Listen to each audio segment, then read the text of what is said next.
مکہ مکرمہ میں دین کی دعوت اپنی سب سے مشکل دور سے گزر رہی تھی۔ قریش کے لوگ محمد صلی اللہ تعالیٰ علیہ وسلم کو جھوٹا ثابت کرنے کے لیے ہر راستہ تلاش کر رہے تھے۔ انہوں نے کوئی طریقہ نہیں چھوڑا تھا، تمام ہتھ کندھے انہوں نے اپنا لیے تھے۔ اس کے باوجود وحی کی آواز ان کے کانوں سے نہیں ہٹتی تھی، بالکل اس دھڑکن کی طرح جو انسان کے ضمیر کو اندر سے جھنجھوڑ دیتی ہے، اور قرآن کی آیتیں ان کے دلوں میں ایسے اتر جاتی تھی جیسے گوشت میں تیر پیوست ہو جاتا ہے۔ مگر اس نور کے باوجود وہ کھلی بات کا جواب ضد سے، سچائی کا جواب انکار سے، اور ہدایت کا جواب اللہ کے رسول صلی اللہ تعالیٰ علیہ وسلم کو جھٹلانے سے دیتے رہے۔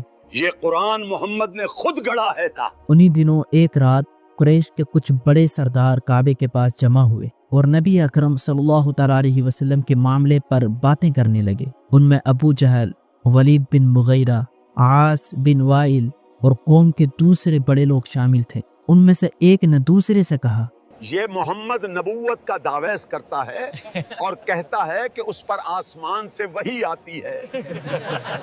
اگر وہ کوئی ایسی نشانی دکھا دے جو اس کی سچائی ثابت کرے تو شاید ہم اس پر ایمان لے آئیں۔ لہذا ان لوگوں نے آپ صلی اللہ تعالیٰ علیہ وسلم کو بلا بھیجا۔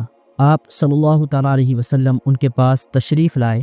حالانکہ آپ صلی اللہ تعالیٰ علیہ وسلم ان کے درمیان امین اور صادق کے نام سے مشہور تھے، جن کے بارے میں کبھی جھوٹ یا دھوکے کی کوئی بات نہیں سنی گئی تھی۔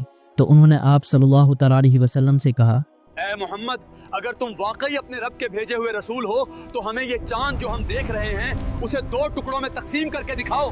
اگر تم نے ایسا کر دیا تو ہم تم پر ایمان لے آئیں گے اور تمہیں سچا مان لیں گے۔ نبی اکرم صلی اللہ تعالیٰ علیہ وسلم نے بڑے سکون سے ان کی طرف دیکھا اور فرمایا، اگر میں نے ایسا کر دیا تو کیا تم لوگ ایمان لے آؤ گے اور اقرار کر لو گے کہ میں اللہ کا نبی ہوں؟ ان لوگوں نے جواب دیا، ہاں۔ تو آپ صلی اللہ تعالیٰ علیہ وسلم نے اپنے مبارک ہاتھ آسمان کی طرف اٹھائے، قبلے کی طرف رخ کیا اور اپنے رب سے اللہ رب العزت کے اسم اعظم کے وسیلے سے دعا کی۔ وہ اسم اعظم کہ جب بھی اس نام سے اللہ رب العزت کو پکارا جائے تو وہ جواب دیتا ہے، اور جب مانگا جائے تو اللہ رب العزت عطا کرتا ہے۔ ابھی سب لوگوں کی نظریں آپ صلی اللہ تعالیٰ علیہ وسلم پر جمی ہوئی تھی کہ اچانک چاند ان کے سامنے پھٹ گیا، یہاں تک کہ وہ 2 ٹکڑوں میں بٹ گیا۔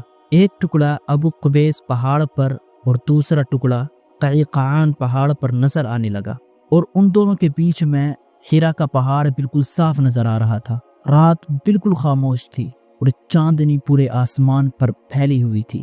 لوگ یہ منظر دیکھ کر کے ہکا بکا رہ گئے، انہیں اپنی آنکھوں پر یقین نہیں آ رہا تھا۔ مومنوں اور مشرکوں